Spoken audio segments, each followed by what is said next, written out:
Welcome to A Cup of Tea, where we're interested in how academic research can make the world better. Today, I'm having tea with Professor Margot Finn, historian and friend. A cup of tea is a global commodity, but also a British tradition. So, Margot, I believe you're taking builders? Margot, Judy. you chose builder's tea? I chose builder's tea. Why and how do you take it? I take it with milk. With milk? No sugar? No sugar. No. Sweet enough. No. Is that always your tea choice? Yes. Cool. Okay. Predictable, reliable. Predictable, reliable. Well, relative to some other types of Relative tea. to some other times. Okay. Also, I just don't like Earl Grey tea.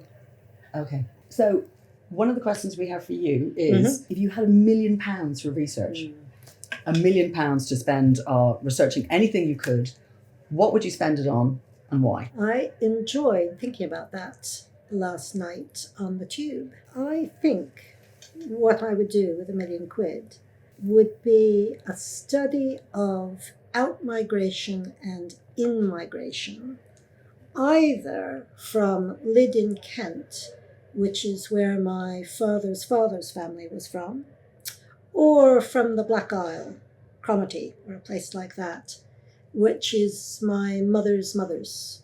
And I'd like to see a very long history where we took maybe a parish, maybe a town, and looked at the out-migration, and that would be both nationally and globally, and then took all the places outside of Britain that those people went to and looked at the in-migration back.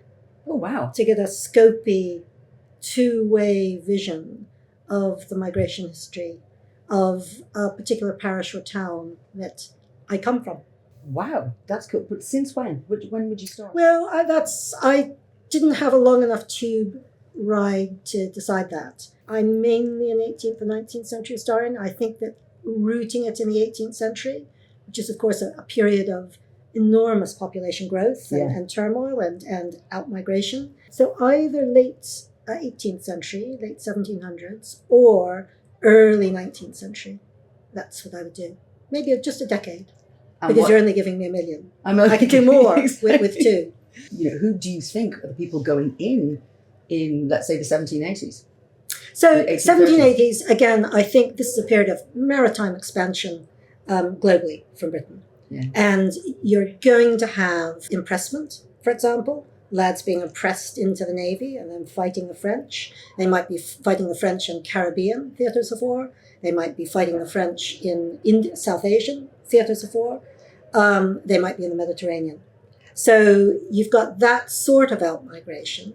And some of those people will end up in those places. And many of them will, of course, die at sea or on land in battle. But just to have a sense of that and the way in which already in the 18th century, these small parish places that we think of as innately English or innately Scottish are braided into these wider global histories already in the 17th century, way pre-Windrush. What would you expect to find? Well, I think two things.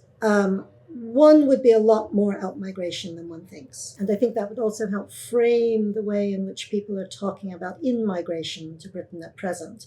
Start with the out-migration and then look at the in-migration. So I think the second thing we would find would be if you connect migration out with migration in, we might be able to have a better discussion of migration in the UK. So for you, is the modern or the current migration in the current situation coming in the Channel? Is that a useful context? I wouldn't want to conflate the two. I don't think they're equivalent. But as an historian, it's impossible not to think and know that they're connected. That the world that is sending people today is a world that was shaped by the sending people in the 18th century. So people coming in small boats is obviously different than the lad who's impressed and then sees large bits of the world. But the forced nature of migrations, I think, can then be situated within the willing migrants, willing in the sense of typically being projected out by unimaginable horrors, though also by economic desire and need and family ties, all of those things. And we can see those in the 18th century as well. So wouldn't want to conflate, because I don't think they're directly equivalent, but it's impossible not to say they're entangled, and propulsively so. Cool. Very, So, very, very that's my important. million. That's your million. So, within that context, what's tell us a little bit about how you got into history and about what's happening in history now. All right. So I got into history by an unusual route. My first degree was in biology and biochemistry. Mm. And I had 2 years of that degree in a molecular genetics lab. So weirdly, for an historian, my first published work is on sequencing and structure mapping of RNA using the Maxim Gilbert technique. So I didn't come into history straight, I guess I would say. And I decided really, partly based on that lab work experience, that I didn't want to go to graduate school in that, but that I really did want to get a doctorate and try and have a research career. And I simply, basically jumped ship directly into history, which does mean I have huge gaps in my historical knowledge. Until quite late in my career, I used to worry obsessively that someone would ask me to lecture on the Spanish Civil War, and I would have to find out when it was and who won. So I went straight into a doctoral program at Columbia University in the 80s, and Columbia was then known as the Uganda of all graduate programs. They took just about anyone, including me, and chucked most of them out at the end of the first year. And I clung on by my fingernails and got in.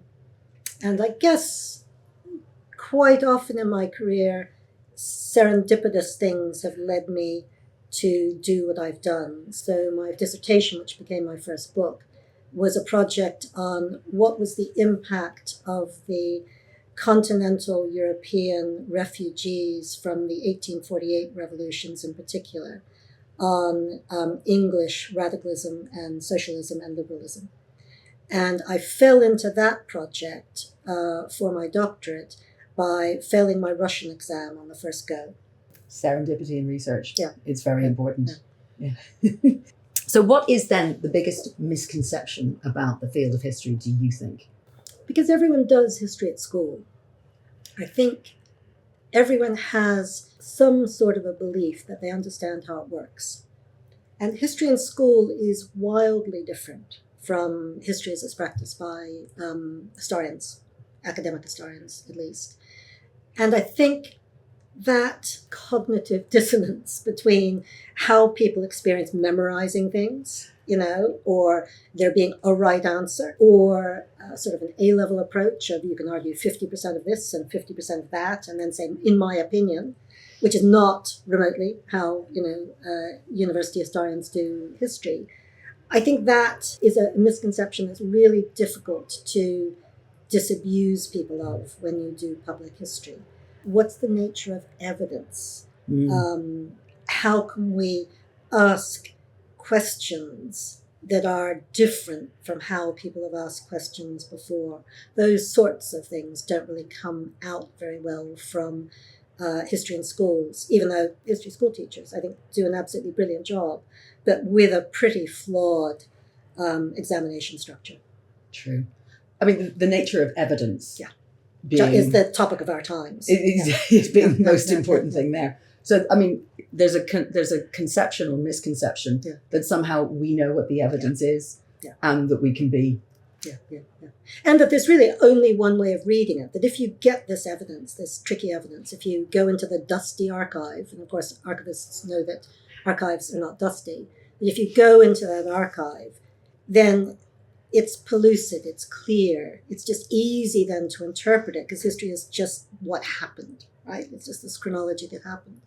Whereas the real excitement in history is the different methodologies you can bring and the way in which having a different methodology makes you ask a different question.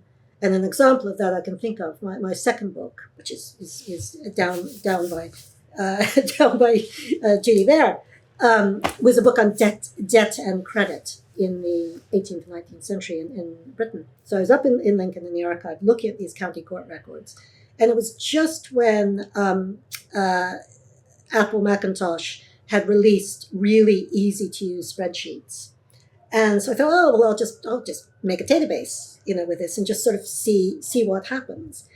And the moment you databased it, you realized that these courts where men's small debts, working class debts mainly, were being litigated, the person who was appearing in court again and again and again was his wife. Yeah. Now, married women in the 19th century, in the period that I was looking at, do not have legal authority. They cannot appear in a court, notionally. But there they were, and if you database them, you saw that they were about 90% of the cases were being litigated by these women who had no legal agency of their own. So again, the method allows you to see with a particular rapidity. And then, of course, you begin to ask all sorts of different questions that just aren't there to be asked if you only read what's on the page in a flat way. If you're only looking for one thing. So method matters. I guess that's what I would say. So what are you currently working on? I am currently finishing, she said, hopefully, a interminable book on the family and the East India Company. Ah, the East India Company. That's been a project for a long time. Yeah, I've done parallel things out of it, including my UCL Press book from a Leverhulme project, which is on country houses in the East India Company. And that's a chapter in this book. So tell us why family and the company. I want us to rethink first why and then how empire happened in India. Because it's an insanely ridiculous thing to do. In the 18th century, when the significant developments begin to happen, you've got at least a 50% chance of just dying within the first 2 years. Yeah. So this just doesn't seem to be one of the more intuitive things to do when you could be going to North America, or you could be trading in the Mediterranean. So one of the questions I just have is why? Why are they doing this? And I think the available answers are just inadequate to the task, partly because the people who are doing that empire through the East India Company in South Asia are conceptualized as being adult, white men who are acting as if Adam Smith was speaking directly to them. This conception of the isolated, autonomous individual driving everything that happens, that's either explicit or implicit in the literature. And when I was reading around in East India Company literature, again, it was a serendipitous way in which I came into this project, but reading around, it was very, very clear that just didn't map onto the evidence in any meaningful way. And what did motivate these people were families, including mums sending 13-year-old boys out to India and just being very, very clear that was what they were going to do. And then I began to locate that in the demographic revolution of the 18th and early 19th century and thinking, well, historians of the Industrial Revolution think that the demographic revolution sent scads of people into factories. What if we look at the elite that runs the East India Company and ask the question of how many babies are they having? And that they are very prolific. Most men will also have illegitimate children. So the total number of children that a man in the elite, first all Minto, that sort of range might have, very often over 12, once you add the bastards into the legitimate children. Yeah. And that's a propulsive force, that empire is there to soak up this population to some extent. And it very conveniently kills part of that population off, nips them in the bud. So it's a great selector. Yeah. That's sounding a much more vulgar version of the argument than I am trying to develop. But I think that we don't attend to demography, and we don't attend to families, and we don't attend to women at our peril. Who's your favourite writer or researcher, either in your field or, at UCL, and why? So I'm not sure I do favorites, but I would say an inspirational historian for me would be Maxine Berg. Oh, yes. Who was my colleague at Warwick for many years. Yeah. She, with Pat Hudson, was one of the foundational writers about the Industrial Revolution. Yeah. And she founded, and I was head of department and helped this happen, the Global History Center at Warwick. Yeah. So I just admire and her most recent book with Pat Hudson is about Atlantic slavery. Yeah. So I admire the scope. You can see a strand through her work, but she hasn't done what some historians do, which is rewrite the same book several times over. No, it's always, You know, and she's made fields and done it with an incredible collegiality and generosity. So that's cool. I mean, as an economic historian, what Berg and Hudson and Berg herself did for the 18th century, we're still all trying foundational to, it's absolutely, And it was really difficult, I think, to be a woman in economic history, you know, when she started out. Just in terms of like how we're bringing on young researchers, though, the idea that you need a career that is wide and deep isn't something, because we're encouraging people to get lots of papers out or lots of books out on things that are interesting and topical, rather than have what you're describing, which is interests and connections. The expectations on young academics today are just unimaginable compared to what we were expected to do. Nobody expected PhD students, when I was a PhD student, to publish an article. And it was just, it would have almost been vulgar if one had done it. Now we expect them to have 2 papers. So I think that's, a problem. I think we do need to be giving people more experimentation, scopy time. But the institutional context isn't really very much in that direction. It's hard. So what are the 3 significant problems in the world today that researchers in history can contribute to solving? So I would go back first to the problem of evidence. I think that at every level, political, economic, climate collapse, etc., we have to get better at understanding what evidence is, how it works, why it changes, why if it doesn't change, that's a problem. And I think that, to go back again to something I said earlier on, because everyone does history, that it's an available space for explaining that better. And that if we could explain it better for history, we could explain it better for pandemics. We could explain it better for other things. The virtuous instability of evidence, the fact that if we learn more, do the research, of course the answer is going to change. And that's not scary. It doesn't mean we were wrong or malicious or stupid before. I think that history could be a mechanism for introducing that broad concept, which could then be developed appropriately for epidemiology, for climate, assessing climate risk, etc., etc. So that would be my first. I think we'd be a good seedbed for understanding evidence better, and we desperately need to understand evidence better. Cool. Just to go back to the PhD students, the PhD students of whom one despairs are the one who deliver the PhD that they projected at you at application stage. If it's that banal that you could predict that. It's meant to be a hypothesis. It's not the answer. The answer is going to change. And the sources are going to lead you in directions that you don't expect and often don't like. And that's okay, because that's how we learn new things and ask different questions.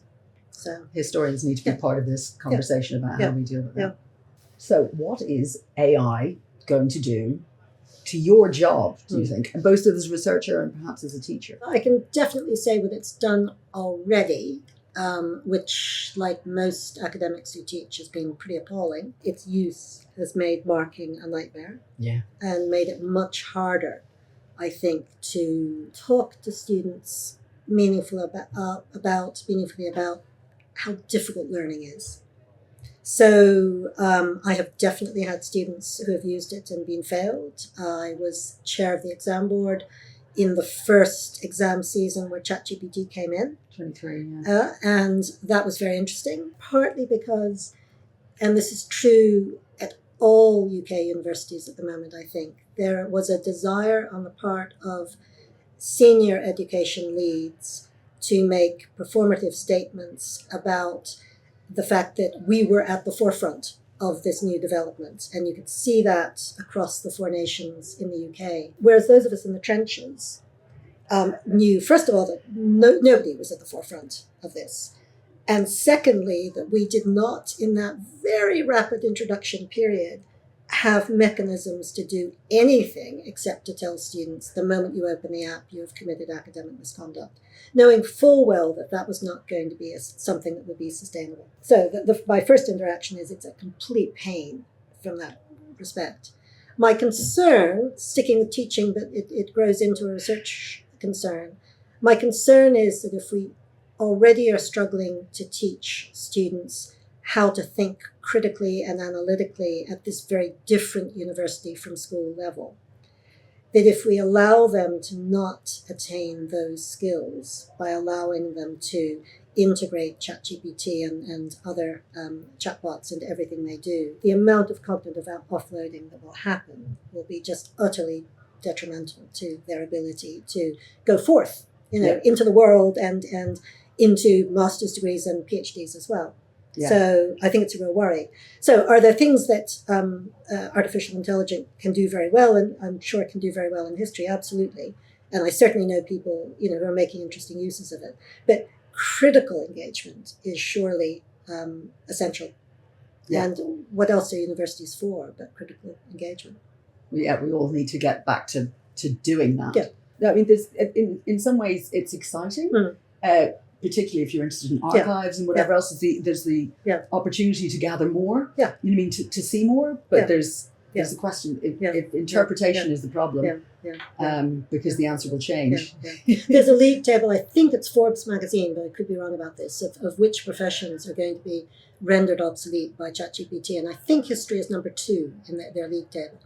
And in a way, again, if you understand history only from the perspective of school textbooks, I can see why they would think that, because they think historical knowledge is bounded. They already know, pretty much everything. Yeah. So it's just a matter of digesting it in different ways, and a chatbot can do that. And that just so mistakes the entire field that, you slightly despair. Yeah. So it's not going to transform. I think it will. I do think it will have transformative effects. But it's a bit like, and you know this more than I do because you're a proper economic historian and I'm only an improper one, technological transfer and technological development doesn't happen the way that people think it does. It's a spaghetti, not a linear. Yeah, exactly. Yeah. It's the law of unintended consequences. And it certainly doesn't happen the way that people who are trying to sell it say it happens. Capitalism, people. Yeah. So, definitely not. Bearing that in mind, then, what are your worries about where research and universities are at the moment, and what are your hopes, your optimistic bits? I think universities have handled artificial intelligence very poorly.